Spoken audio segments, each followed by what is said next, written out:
मोदी सरकार और double engine की सरकार जब वो फेल होते हुए नजर आती है तो गैर सरकारी संस्थानों को वो गलत इस्तेमाल करके विपक्ष को डरा। ईडी का इस्तेमाल वो सिर्फ हम ही लोग के खिलाफ नहीं कर रहे हैं, आप लोग के खिलाफ भी जहाँ हो रहा है कर रहे हैं, अफसर के खिलाफ भी कर रहे हैं।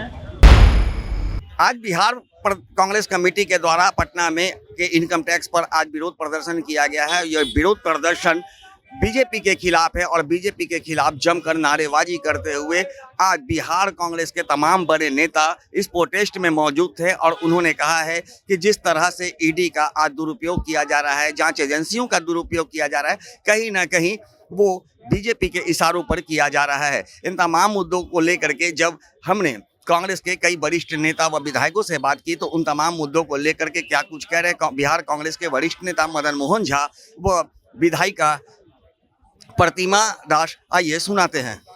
जिस तरीके से मोदी सरकार और डबल इंजन की सरकार जब वो फेल होते हुए नजर आती है तो गैर सरकारी संस्थानों को वो गलत इस्तेमाल करके विपक्ष को डराती है। जैसा कि आपको पता होगा झारखंड के इलेक्शन के टाइम में वहाँ के विपक्षी दलों को किस तरीके से परेशान किया गया। अब बिहार में वो कवायद शुरू हो गई है। बिहार का इलेक्शन है, इसीलिए कांग्रेस के हमारे शीर्ष नेतृत्व को परेशान किया जा रहा है। इससे कोई फर्क नहीं पड़ने वाला है और इसका हम सब डट के मुकाबला करेंगे। पूरे देश के अंदर कांग्रेस के लोग मुस्तैदी के साथ भाजपा के एक कुरीतियों और जन विरोधी नीतियों के, कांग्रेस विरोधी नीतियों के खिलाफ प्रदर्शन कर रहे हैं। आरजेडी और कांग्रेस की बैठक हुई दिल्ली में। सर, ईडी मामले पे आज आप लोग विरोध प्रदर्शन कर रहे हैं प्रधानमंत्री का, क्या कुछ वजह है? जिस तरह से केंद्रीय सरकार काम कर रही है और सरकारी मशीनरी को हथकंडा बना रही है, मैं समझता हूँ यह देश के लिए दुर्भाग्यपूर्ण स्थिति है।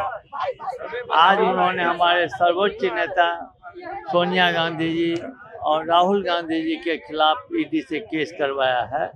मैं समझता हूँ ये केस, ये तो पुराना मामला है, बहुत पुराना है, ये ख़त्म भी हो चुका है। उसके बावजूद भी जिस तरह से व्यवहार कर रहा है, मैं समझता हूँ यहाँ देश की जनता बहुत प्रबुद्ध है और सभी बात को देखती और समझती है।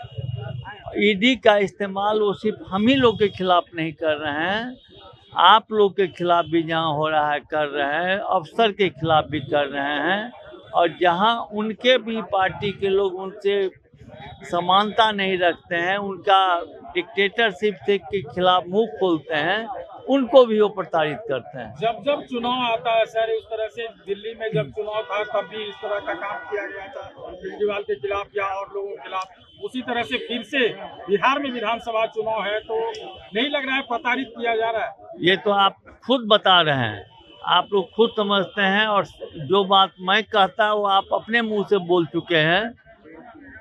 सिर्फ डराने और धमकाने के लिए विरोधी को भी और अपने जो उनके सामंजस्य लोग हैं अपनी एनडीए में, उनको भी ये थ्रेटनिंग है कि हम इनके खिलाफ कार्रवाई कर सकते हैं तो आपके खिलाफ भी कर सकते हैं। सर, एक सवाल, तो जैसा कि आपने सुना, प्रतिमा दास व मदन मोहन झा ने सीधे तौर पर बीजेपी को इसका दोषी ठहराया है और कहा है जब जब चुनाव आती है तब तक जांच एजेंसियां के माध्यम से ये अपने विपक्षी पार्टियों को या फिर यूं कहें जो बीजेपी का विरोध करने वाले लोग होते हैं उन पे कार्रवाई की जाती है। लेकिन अब हम इसे बर्दाश्त नहीं करेंगे और आने वाले समय में इनकी इस चाल को जनता भी समझ चुकी है और जनता भी इसका करारा जवाब देगी। अब देखना दिलचस्प होगा कि जिस तरह से बिहार विधानसभा चुनाव इसी वर्ष होना है, इस वर्ष क्या कुछ नया निकल करके आएगा। क्या इस कार्रवाई के खिलाफ लोग अब बीजेपी एनडीए के खिलाफ जाएंगे या फिर एक बार एनडीए फिर से अपनी सरकार बनाने में सफल होती है।